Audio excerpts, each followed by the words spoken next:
About 6 months after chemotherapy ended, I found myself standing at the grocery store staring at two loaves of bread. One was whole grain and one was white. And I just stood there, not for a few seconds, but for what felt like 5 minutes. It wasn't because I couldn't choose between the two loaves of bread. It was because I was terrified of making the wrong decision. What if one choice was healthier than the other? What if the other one increased my risk of recurrence? What if this tiny decision mattered more than I actually realized? And looking back, I know now that it wasn't actually about the bread. It was about what cancer had done to me. Cancer had quietly changed the way that I made decisions. And somewhere along the way, I actually stopped trusting myself. If you've ever found yourself researching for hours or asking 5 different people for advice, or feeling completely stuck over a decision that used to be simple, this video is for you. Hi, I'm Catherine, a stage 4 colon cancer survivor of more than 10 years and your cancer coach. I have been through 12 rounds of chemotherapy, 6 cancer-related surgeries, and I've been told that I have cancer 5 times. I've also had the privilege of supporting dozens of people through their walk with cancer.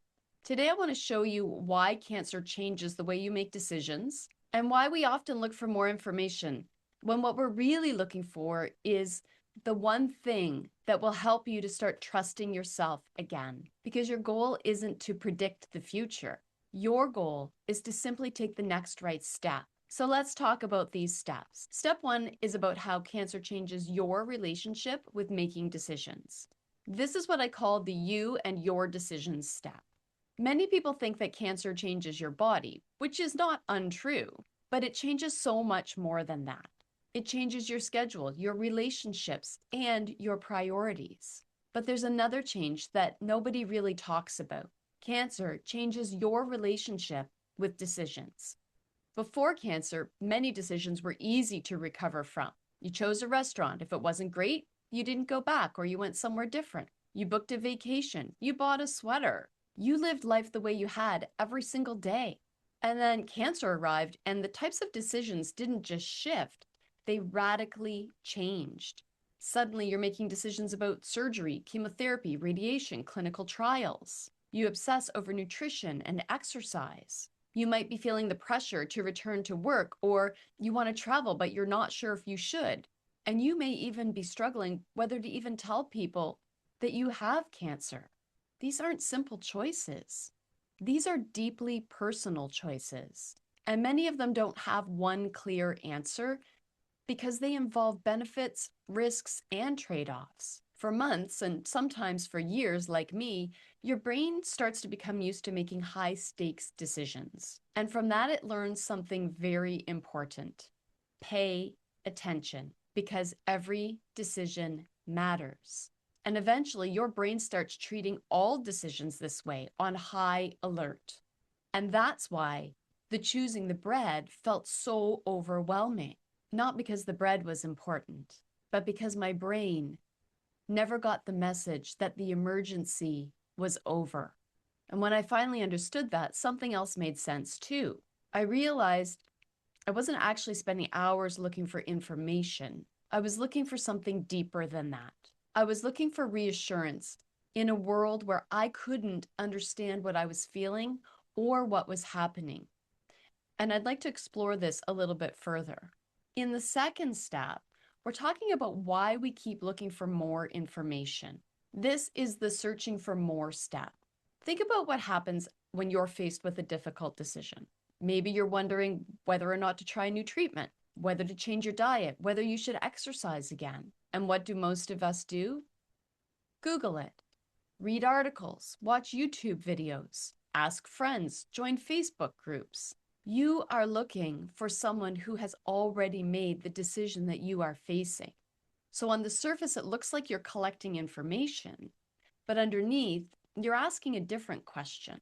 And the question is, can someone make me feel certain? That's what you are really searching for, because certainty feels safe. But here's what I've learned. You can read 100 articles, listen to 10 experts, and still not know exactly what to do. not because you've failed, but because cancer doesn't come with certainty. It comes with uncertainty, and no amount of research can completely remove that. That realization changed everything for me because I stopped trying to eliminate uncertainty and started learning how to live alongside it instead. And that's a big shift. And this brings me to one of the biggest mindset shifts that cancer has taught me. Now, before I share this step with you, I've linked below a simple one-page download that is your guide to make the next right decision when you have decisions to make. You can grab it in the notes below. So here's step 3, and this is the key to moving forward. This is where you stop looking for the perfect decision. I call this the finding freedom from perfection step. For a long time, I believed there had to be one perfect decision. If I researched enough, if I asked enough questions, if I thought about it long enough, I'd eventually discover it. The perfect treatment, the perfect food, the perfect timing, the perfect answer. But that's not how life with cancer works. Most decisions aren't right or wrong. What they are thoughtful choices made with the information that you have today. And that's enough. Because here's the truth. The goal is not to make the perfect decision. The goal is to make the next right decision. And there's a lot of freedom in that, because then you don't have to try to predict the future anymore. And you don't have to know how everything is going to turn out. You simply have to ask, given what I know today, what is the next right step? And if tomorrow brings new information, you can adjust. That's not failure. That is wisdom.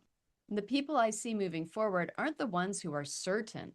They're the ones who have learned to trust themselves enough to take the next right step. Over the years, I realized I needed something simple to come back to whenever I was feeling stuck. So I created 4 questions that helped me to move from overthinking into action. And I want to share them with you. Before we move forward, I just want to remind you about what we have talked about so far here today. We've talked about a series of steps, and the first step is about how cancer changes your relationship with decisions, and that I call that the you and your decisions step. The second step was about why we keep looking for more information, and I call that the searching for more step. And our third step was the key to moving forward.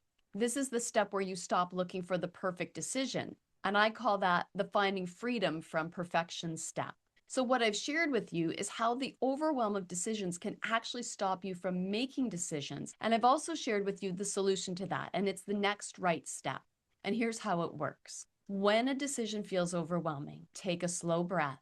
You don't need to solve your entire future today. You only need enough clarity to take the next right step. So use these 4 questions when you're feeling stuck. The first question is, what decision am I really trying to make? Sometimes what feels like 10 different decisions is really only one. Question 2 is about separating facts from fear. So the question is, what do I know to be true? Our minds are really good at filling in the blanks. So you need to remember the facts and learn to separate them from the emotions about the situation. The third question is, what matters most to me right now? Every decision reflects something that you value, and there isn't always one perfect answer, but there's often one answer that is aligned with what matters most to you. And the fourth question is, what is the right next step? Not the whole journey, just the next step. Maybe it's booking another appointment. Maybe it's asking a different question. Maybe it's making the decision that you've been avoiding. Small steps build confidence, and confidence isn't something you can find. It's something you build by moving forward. Cancer is going to leave you questioning yourself, but I want you to know this. You haven't lost your ability to make good decisions. You've just been carrying around an extraordinary amount of uncertainty, and that's not the same thing. You don't need to know exactly how tomorrow is going to unfold. You don't have to predict the future. You only need to take the next right step. If you'd like a copy of the Next Right Step guide, you'll find it linked below. It covers the 5 most common situations that cancer survivors face and find difficult to manage. And before you go, I would love to hear from you. What's one situation that you have found particularly difficult to manage since you were diagnosed with cancer? Drop it in the comments below and I'll be sure to read it and reply to you. And if this video encouraged you, please like and subscribe and share it with someone you know that could also use support.